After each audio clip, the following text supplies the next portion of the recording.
Brownie. It's a podcast bonus. Bobby Hanton, a stunt performer for things like the new Batman, Harry Potter, 007, Star Wars, and of course the stunt double for Chris Hemsworth for the last 10 years. So, basically everything Avengers.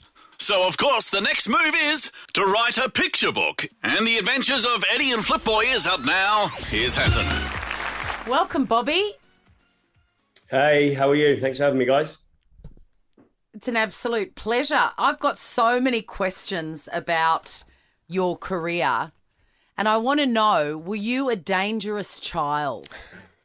Oh, yes, a really dangerous child, yeah. My mum would vouch for that, a very dangerous child. What part of the brain are you missing? Because Jonathan has it as well, where fear and self-harm doesn't seem to come into play with decision-making. Which part? I'd say most of it is missing, most of it. Does this happen? How do you start stunt school? Does stunt school start in primary school, or when does it occur? No, I was actually a gymnast. I started gymnastics, men's artistic, all six pieces when I was 4 years old. All the way up until I was 17 when I retired competing for Great Britain. So gymnastics and, gymnastics, trampoline and high diving have put me in such good stead for being a stunt performer, spatial awareness and knowing how to fall and land. So that was kind of my training. Without me even knowing, I was training to be a stuntman from being a kid, The stunt industry, I think, has come a long way, even in my lifetime. I remember in the 80s watching stunt doubles, and I use that term very loosely because some things on some frames on movies, a woman stunt double is a female stunt double is clearly playing the role of a man, and vice versa. How closely do you need to? Do you remember those films where you go, "That's just a man in a wig"? Yeah, I remember a couple of those films. You can't do that anymore. You're not allowed to do that anymore. You can't do that anymore. How important is it that you can resemble who you're stepping in for? Listen, I mean, Chris is 6'4". I'm 6'1", so I got to wear 2.5 inch lifts in my costume boots sometimes, which can be a little bit more dangerous. But then, take my hat off to all the females out there doing it in high heels. So it helps for sure, because I mean, closer shots, they can use more of that if you resemble them slightly. I mean, I don't think anyone on the planet resembles Chris. He's, he's like a god. So it does help if you end up, resembling the actor. But generally, it's more about the height and build, because you're passing through frames so quickly. And when you cut from this side and this side and whatever angles they use. So it does help, but it's not essential. It's funny you mentioned that like dodgy stunts are a thing of the past now, because in American Sniper with Bradley Cooper, for some reason, they used a really distracting fake baby. Did anyone see this? No. I can't remember it. Have you seen it, Bobby? Oh, yeah, actually, I remember it now, yeah. It's just so clearly a dummy baby. It's like they got it from Target or Kmart. And it was so odd. Hey, so tell us about this training app that you and Hemsworth have made, and be honest. If you don't want to say it with your words, say it with your face. Has this made you a shitload of cash, Bobby? No. Listen. I'll tell you what. Chris came up with the idea. I think it was back in, I want to say 2017, 18. We're actually doing Men in Black in London, and I think what he was amazing at doing was bringing all of the people that he trains with that have got their own special skills at what they do.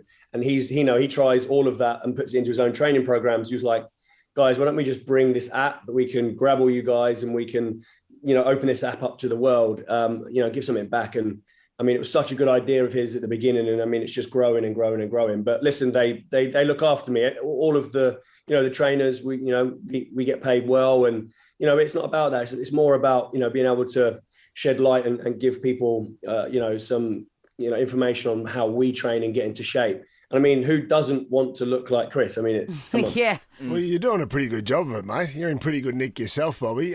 When you're on the road, say with Chris Hemsworth or the other actors you're working with, do you guys have to train together? Because it seems like you guys got to keep incredibly fit for these roles. Yeah, I mean, I think now we've just finished Extraction 2. And I think that might be it's either the 14th or 15th film that me and Chris and the team have done together over a span of 10 years. I've been in his contract for a while. So the first film I actually met him on was Snow White and the Huntsman. And then I doubled him for the first time on Thor 2, The Dark World. And we just got on so well. We're the same age, same sense of humor, the whole group. And we motivate each other when we train. We egg each other on. As I said, I do things and Chris is like, right, you show me that now, and vice versa. I mean, he's so strong. So it works out perfectly. We're such good friends, and we go on locations to India and Thailand and all kinds of places like that. And it's, sometimes you're stuck away from your family and you need that camaraderie, you need that friendship and, to keep it going. And we're constantly pushing each other. So it's amazing to be able to work and train with your colleagues, Uh-oh, Jonathan just mentioned you going to the gym, so It's time for... Oh, yeah! Now it's time for How Much Do You Bench Press with Jonathan Brown. Bobby, this is our commonly asked question in the football fraternity back here in Australia. And obviously, mate, you're a stunt man. You look like you're in the gym a fair bit. You've got an app with Chris Hemsworth, a fitness app. So I need to know, Bobby, surely you've done bench press over the journey. And how much do you bench press? How much does a horse weigh? Oh, I like it. Oh, Jesus.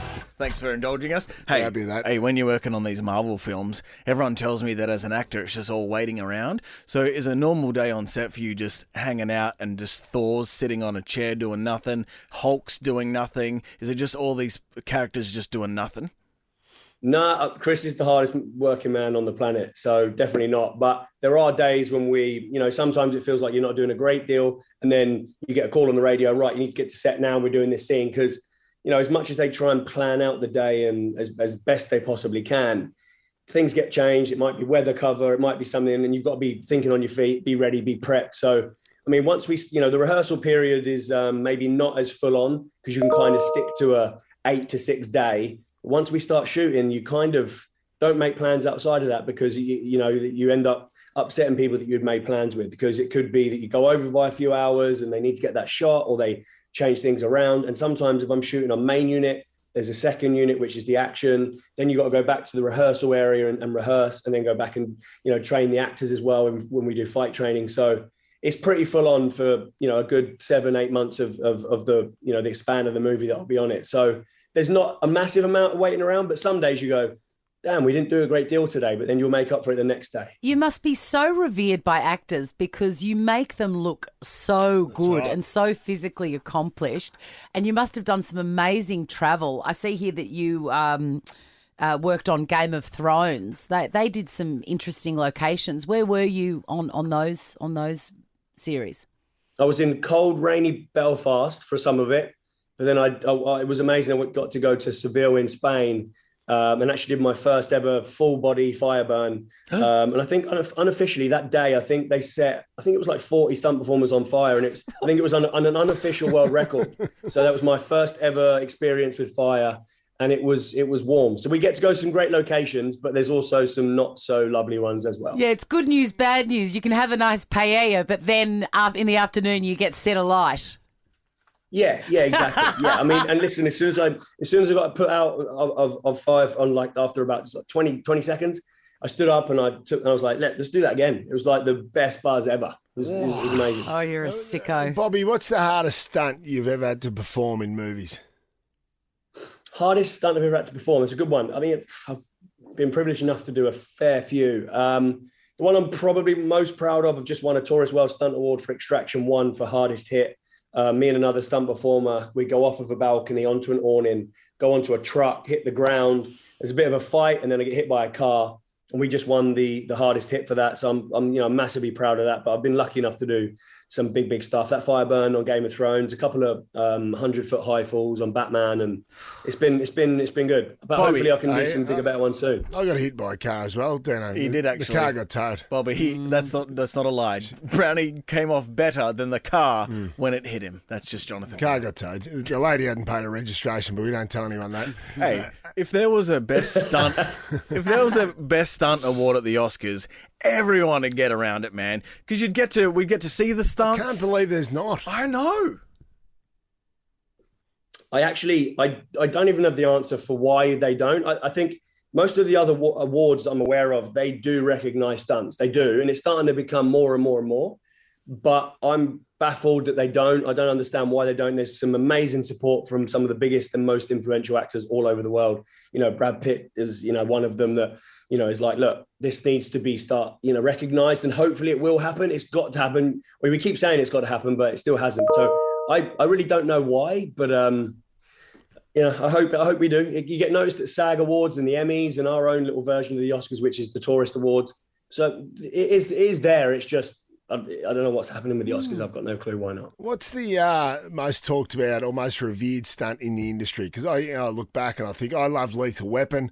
Of course, when Riggs went up there and a bloke was about to jump off the side of the building and Riggs handcuffed himself to the guy and then they jumped off into the massive airbag. That looked like a pretty cool stunt. Cliffhanger movie, of course, Sylvester Stallone, rock climbing. What's the one that's most revered within the stunt world over the journey? I've got to be a little bit biased, I think, with the James Bond when he does the high fall off the dam. Yes. So that's pretty up there, mate. That actually happened? That actually happened. He did that as a big high fall. Yeah, that's a good one, that one. Oh, do you know how many takes that took?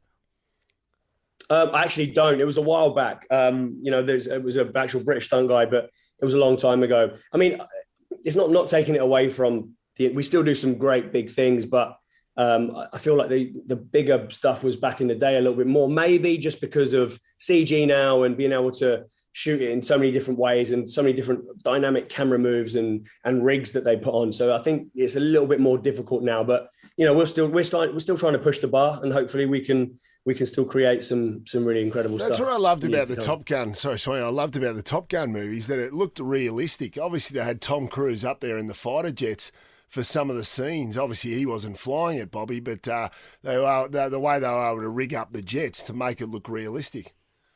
But I think he did, though, right? Tom, in the new Top Gun, I went to see it and I was like, the original's amazing. I went to see this new one and I was on the edge of my seat. It was absolutely amazing. It's such a good film, that movie. I think he done a hell of a lot. I don't know how much, but I think he did a hell of a lot. Yeah.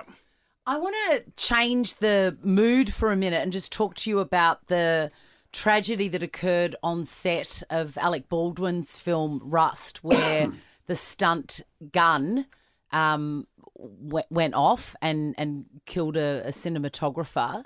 How does that affect your industry? Because it's something that nobody, sees coming. Yeah, I mean, it's difficult for me to say. I wasn't there, and I'd be wrong to speculate on something that I don't know about, but it's so unfortunate. Those things shouldn't happen. Like I said, I don't know the ins and outs, but I think what we try and do with every single film we work on, in every part of the film that's dangerous and all those aspects, we really do try and be as safe as we possibly can. And that's, dry runs of everything and using the best people to do that and rehearsing. I just don't know how that, I mean, we just did Extraction 2 and, it was amazing. We didn't have any problems. There's some incredible stuff you guys are going to get to see. Have you ever felt like you were in a physically dicey situation, like sort of driving home and going, "Oh, that was a bit close"?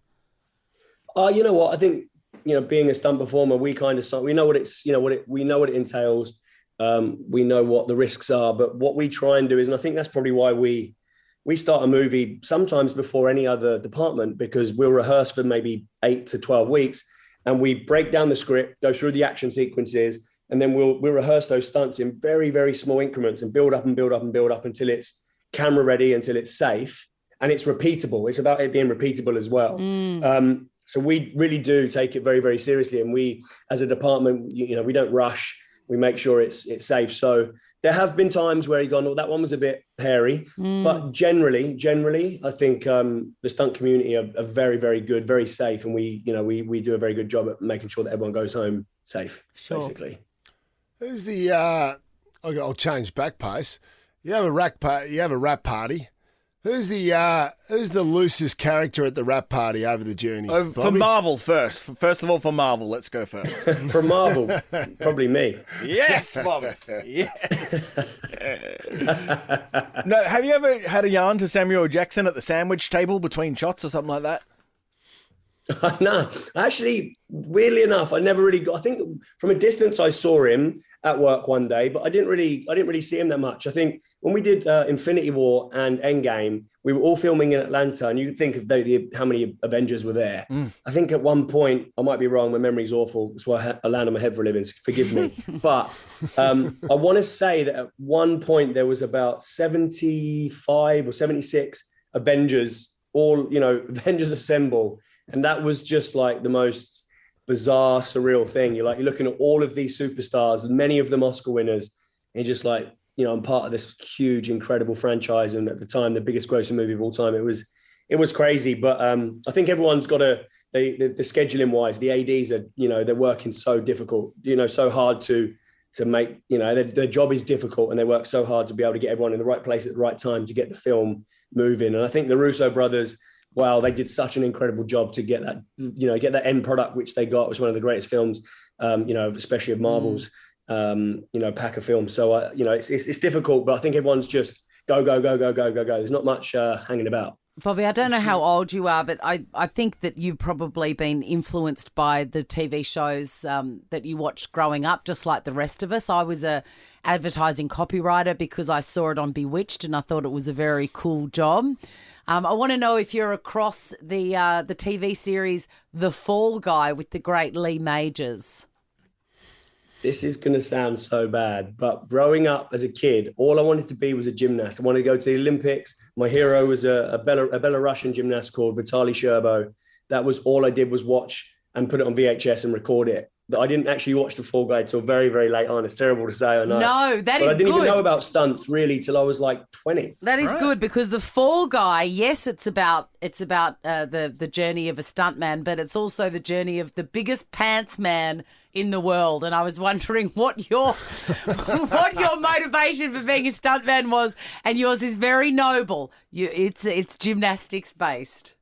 Yeah, it was gymnastics based. And then I found out I was literally an ex-gymnast, Marvin Campbell, came up on the credits of the Bond movie Casino Royale. And I was like, hold on a minute. I remember that gymnast from, back in the day. Ah. So I looked into how to get qualified, and that was how my journey started. And it all started, I doubled James Bond at 23 on Quantum of Solace. So fantastic. All right, let's get to the book, The Adventures of Eddie and Flip Boy. It's out now.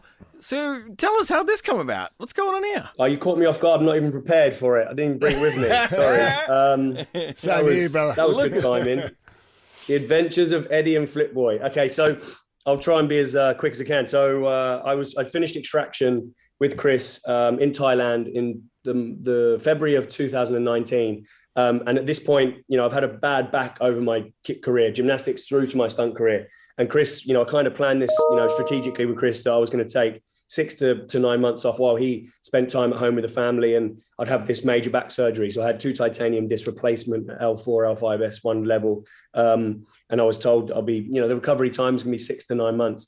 And I knew it was going to be difficult physically. I didn't realize how difficult it would be mentally as well. And then it kind of hit me about a month, 6 weeks in, after the surgery, that if this doesn't work the way it's supposed to, what am I going to go and do? Because I haven't stopped from the age of 23 up into, 33. I was like, what am I going to actually do? It's scary. And I was terrible at school. I'm happy to admit I was terrible at school. I wish I wasn't. Mm-hmm. If I could turn back the clock, I would have listened to my teachers more. But at the time, all I wanted to do was be an Olympic gymnast. And I think it kind of hit home, and I thought, right, I need to think about trying to do something else and try and do something that can motivate, other people. And who better to motivate children? My stepdaughter, Taylor, inspired me, and my little nephew, Eddie, because there's, listen, we have to stick with the times. And I totally get that with laptops and phones and iPads and all this type of thing. But when we were kids, you're outside playing and you non-stop playing. You don't even come in for lunch, and your mum's trying to call you in for dinner, and it's still dark outside. And so much, fresh air and fitness when we were kids. And I just don't think there's enough of it now. I think we need to try and, stay with the times and follow it, because that's the way it's going. But try and find that happy medium and get kids to be a bit more active, a little bit healthier, and, just get outside, get fresh air and explore things, try new sports and join clubs. And that's basically what this book's about. There's some great nutritional tips at the back of the book, and training, little training exercise you can do at home in your bedroom, star jumps, tuck jumps, sit-ups, push-ups, that type of thing. And I just don't think for age group 6 to 12, what we got for motivating children right now, and it's not just about the sport, but becoming a little bit more disciplined and listening to your mum. Basic stuff like brushing your teeth, brush your hair, tidy your room, all of those things. They don't want to do any of that. They don't want to do any of that. Maybe they'll listen to you. What about it does it? It goes hand in hand with everything we do. Even if you do a sport and you don't end up, wanting to pursue that, you learn that work ethic. You learn that, that you have to work hard to achieve something that you want to be good at. And I just think it's a fun book to try and motivate young children to be more active and healthier. And that was the motivation behind it. So I wrote it and let's hope that it does well. And I get to do a series and bring in Superhero Girl into it, which would be my stepdaughter Taylor. And, we'll see what happens. But it's just a fun book and get kids outside and be active. Now, Bobby, I have written a book, as has Chrissy before. Did you write this? Because I've often been accused of not writing my own book, mate. He did not. He didn't. I did write it, mate. And did it motivate you to get outside and be a bit more healthy? Absolutely it did. Well, there maybe you go. not. We're in. Maybe not my kids, though. My kid the other day got one of my daughters got detention for going to the toilet with her phone and Snapchatting for the next 35 minutes and missing class. Phones, man. You are joking. Is that a true story? Absolutely it is, yes. Wow. Okay, the punishment should have been 40 push-ups because then at least she's doing exercise as well while she's getting punished. I like this. Bobby Hanton, hey, please don't die when stunting because we'd like to chat again one day. How interesting. What a life you're leading. And The Adventures of Eddie and Flipboy is out now. We really appreciate your time, man. Thank you very much for having me, guys. It's always a pleasure. Hopefully I can actually come to Australia and come into the studio and see you guys at some point. It'd be amazing. It'd be great. Thanks, Bobby. So. Thanks, man. Take it easy. Thanks. Thanks, guys. Bye. Thank you. Take care. See ya. Good on you, mate. All the best. Chrissy, Sam and Brownie, Ripper Show will be back tomorrow. Chrissy, Sam and Brownie, unless it's a weekend. Over 100.